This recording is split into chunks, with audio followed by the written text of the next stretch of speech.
এদিকে বাংলাদেশের সমুদ্রসীমা বিজয়ের এক যুগ পার হলেও কোনো তেল গ্যাস ক্ষেত্র আবিষ্কার করা যায়নি বঙ্গোপসাগরে। শুরুতে 4টি বিদেশি কোম্পানি কাজ শুরু করলেও 3টি কোম্পানি সময়ের আগেই ছেড়ে যান।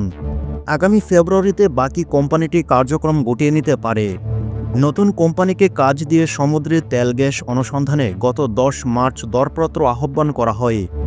এতে দরপত্র জমা দিতে 6 মাসের সময় বেঁধে দেওয়া হয়। সেপ্টেম্বরের সময় শেষ হওয়ার আগেই নতুন করে অন্তর্বর্তী সরকার 3 মাস বাড়িয়ে 9 ডিসেম্বর পর্যন্ত সময় বৃদ্ধি করে। তবে শেষ পর্যন্ত কোনো বিদেশি কোম্পানি দরপত্র জমা দেননি। বঙ্গোপসাগরে তেল গ্যাস অনুসন্ধানের 7টি বিদেশি কোম্পানি দরপত্রের নথি ক্রয় করে। এটি আরও প্রতিযোগিতামূলক করতে 3 মাস সময় বৃদ্ধি করা হয় এবং দরপত্র জমা দেওয়ার শেষ সময় করা হয় সোমবার 9 ডিসেম্বর বেলা 1টায়। এর মধ্যে একটি দরপত্রও জমা হয়নি। যদিও পেট্রোবাংলার কর্মকর্তারা জানান বিদেশি কোম্পানি কেন দরপত্র জমা দেননি সে কারণ তারা জানেন না। তবে কারণ উদ্ঘাটনের শীঘ্রই কমিটি গঠন করা হবে। এ কমিটি প্রতিবেদন দিলে সরকারকে জানিয়ে নতুন করে দরপত্র আহ্বান জানানো হবে।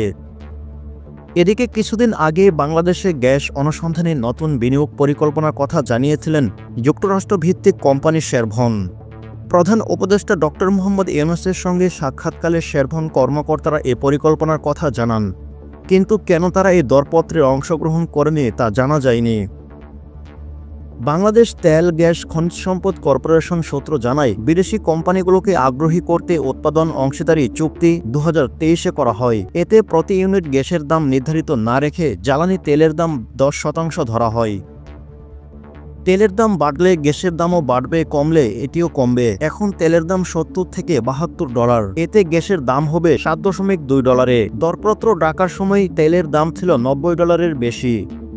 দরপত্র জমা না দেওয়ার জন্য এটি অন্যতম কারণ হতে পারে বলে জানিয়েছেন তারা। অন্যদিকে পেট্রোবাংলার সূত্র জানায় বহুজাতিক তেল গ্যাস কোম্পানির মধ্যে মার্কিন কোম্পানি এক্সনমোবিল ও শেরভন, মালয়েশিয়ার পেট্রোনাস, নরওয়ে ও ফ্রান্সের যৌথ কোম্পানি টিজিএস অ্যান্ড স্লামবার্জার, জাপানের ইমপ্রেক্স কর্পোরেশন ও জুগম্যাক, চীনের সিনোক, সিঙ্গাপুরের ক্রিস এনার্জি এবং ভারতের ওএনজিসি আগ্রহ প্রকাশ করে বিভিন্ন সময় পেট্রোবাংলার সঙ্গে যোগাযোগ করে। এর মধ্যে সমুদ্রে বহুমাত্রিক জরিপের তথ্য কিনে শেরভন, এক্সনমোবিল, ইমপ্রেক্স, সিনুক ও জুগম্যাক। শেষ পর্যন্ত তাদের কেউ আসেনি দরপত্রে।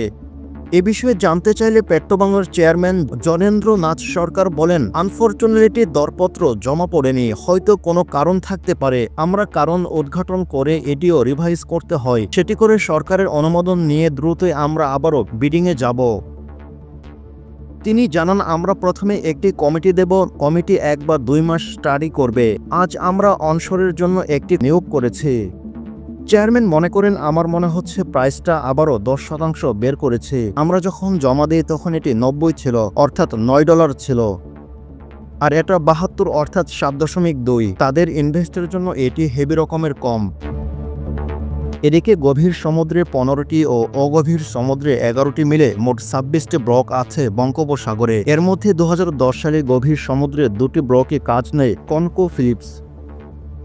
তারা দ্বিমাত্রিক জরিপ চালালেও পরে গ্যাসের দাম বৃদ্ধির দাবি পূরণ না হয় কাজ ছেড়ে চলে যান। এছাড়া একইভাবে চুক্তির পর কাজ ছেড়ে যান অস্ট্রেলিয়ার সান্তোস ও দক্ষিণ কোরিয়ার পস্কো দাওয়ি। এখন একমাত্র কোম্পানি হিসেবে অগভীর সমুদ্রে 2টি ব্লক অনুসন্ধানে ভারতের কোম্পানি